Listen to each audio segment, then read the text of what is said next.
तो आज मैं आपको एक अनोखी रहस्यमय कहानी सुनाऊंगा। अगर आप चैनल पर नए हैं तो अभी सब्सक्राइब कर ले, क्योंकि यह मेरा दूसरा नया चैनल है। तथा कहानी पूरा देखे, अंत में एक अनोखा रहस्य छुपा है। धन्यवाद। तो सुनिए।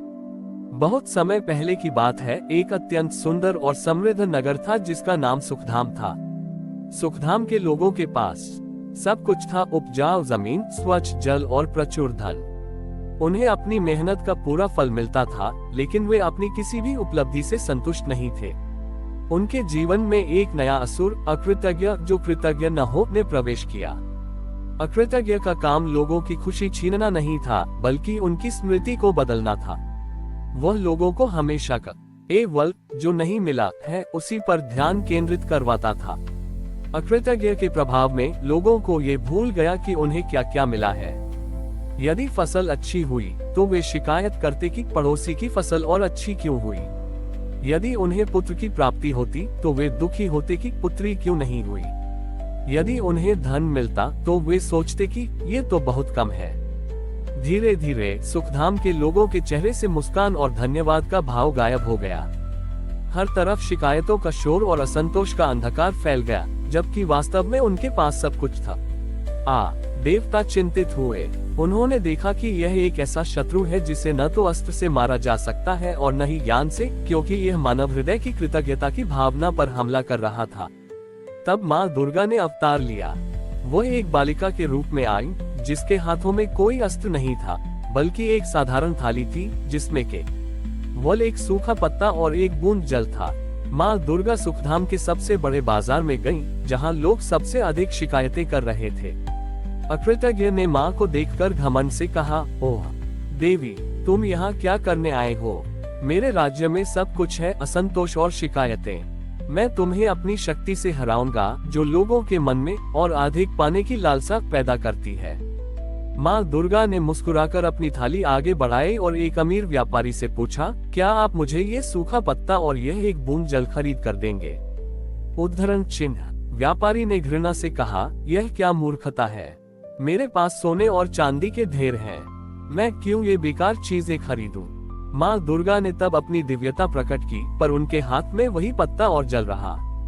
उन्होंने कहा, तुम भूल गए हो कि इस नगर की शुरुआत कैसे हुई थी। तुम्हारे पूर्वजों के पास भी कभी कुछ नहीं था। केवल एक सूखा पत्ता था जिस पर वे अपनी मेहनत का संकल्प लिखते थे, और एक बूंद जल था जिससे वे अपने जीवन की प्यास बुझाते थे। माँ दुर्गा ने अपनी शक्ति से उस सूखे पत्ते और एक बूंद जल को प्रकाशमान कर दिया। जैसे ही लोगों ने उस प्रकाश को देखा, उनकी भूल हुई यादें वापस आने लगी। उन्हें याद आया कि उनके दादा परदादा कितनी गरीबी में थे और आज उनके पास कितना कुछ है। उन्हें पहली बार अपने वर्तमान की वास्तविक कीमत समझ में आई। माँ दुर्गा ने कहा, अकृतज्ञ की शक्ति इसी झूठ पर टिकी है कि तुम्हारा वर्तमान प्रयास अपर्याप्त है। लेकिन जब तुम उन छोटी चीजों के लिए भी धन्यवाद कहते हो जो तुम्हारे पास है, तो तुम्हारा हृदय आनंद से भर जाता है। उन्होंने अंत में कहा, सच्ची खुशी पाने में नहीं, बल्कि प्राप्त चीजों के प्रति कृतज्ञ होने में है। कृतज्ञता ही वह शक्ति है जो तुम्हें निरुत्साह और लालसा से मुक्त करती है। लोगों ने पहली बार अपने आसपास देखा। उन्हें अपने प्यारे बच्चे, उनके मेहनती पड़ोसी, उनके सिर पर छत और ऊन के खेत में हरी भरी फसलें दिखाई दी। हर चीज के लिए उनके भीतर से एक गहरा धन्यवाद का भाव उमड़ पड़ा। जब सुखधाम के हर नागरिक के हृदय से एक साथ कृतज्ञता का भाव निकला, तो यह इतनी शक्तिशाली आध्यात्मिक ऊर्जा थी कि अकृतज्ञ उसका सामना नहीं कर पाया। उसका अस्तित्व समाप्त हो गया, क्योंकि लोगों ने शिकायत करना बंद करके धन्यवाद कहना शुरू कर दिया था। इस प्रकार दुर्गा पूजा का पर्व शारीरिक युद्ध की विजय के बजाय आत्मा के भीतर कृतज्ञता के प्रकाश की विजय का प्रतीक बन गया। सुखधाम में अब कृतज्ञता का प्रकाश फैल चुका था। लोगों ने शिकायत करना छोड़ दिया था और अपने पास जो कुछ भी था उसके लिए धन्यवाद देना सीख लिया था। हर कोई खुश था और समृद्धि लौट आई थी। लेकिन ये खुशी व्यक्तिगत थी। लोगों ने केवल अपनी व्यक्तिगत उपलब्धियों के लिए कृतज्ञता व्यक्त करना सीखा था। कुछ समय बाद एक नया सूक्ष्म दैत्य संचायक सुखधाम में आया। संचायक का काम लोगों को यह महसूस कराना था कि उनकी सुरक्षा केवल अधिक संग्रह करने में है। संचायक के प्रभाव में आकर लोग अपनी चीजों के लिए तो कृतज्ञ थे, लेकिन उन्हें दूसरों के साथ साझा करने से डरते थे।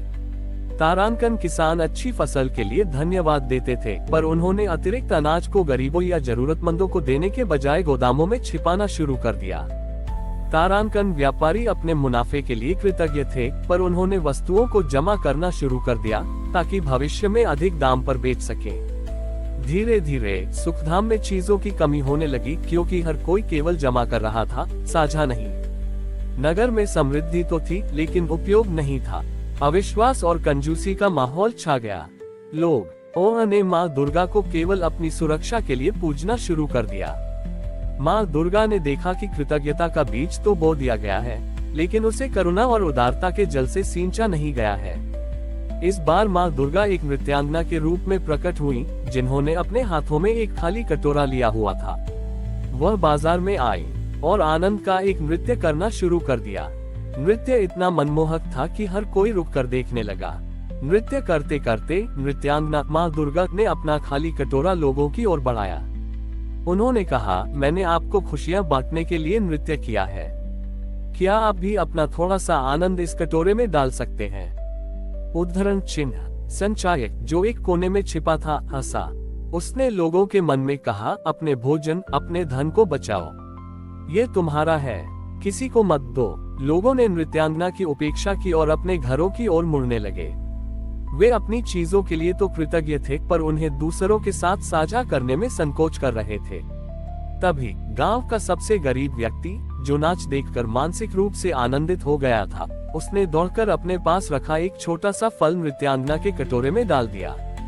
जैसे ही उस व्यक्ति ने निस्वार्थ भाव से अपनी सबसे प्रिय चीज साझा की, एक अद्भुत घटना हुई। नृत्यांगना के खाली कटोरे से प्रकाश की एक लहर निकली और वह प्रकाश पूरे बाजार में फैल गया। माँ दुर्गा ने तब अपना दिव्य रूप प्रकट किया। उन्होंने संचायक की ओर देखा और कहा, असुर, तुम्हारी शक्ति संग्रह पर टिकी है, लेकिन असली समृद्धि संग्रह में नहीं, बल्कि वितरण में है। जब लोग अपने हृदय की कृतज्ञता को क्रिया में बदलते हैं और साझा करते हैं, तो उस उदारता से मेरा दिया और भी अधिक प्रज्वलित होता है। उन्होंने लोगों को समझाया, तुम अपनी चीजों के लिए कृतज्ञ हो, यह अच्छी बात है, लेकिन जब तुम अपनी कृतज्ञता को दूसरों के साथ साझा करते हो, तभी वह कृतज्ञता पूर्ण होती है।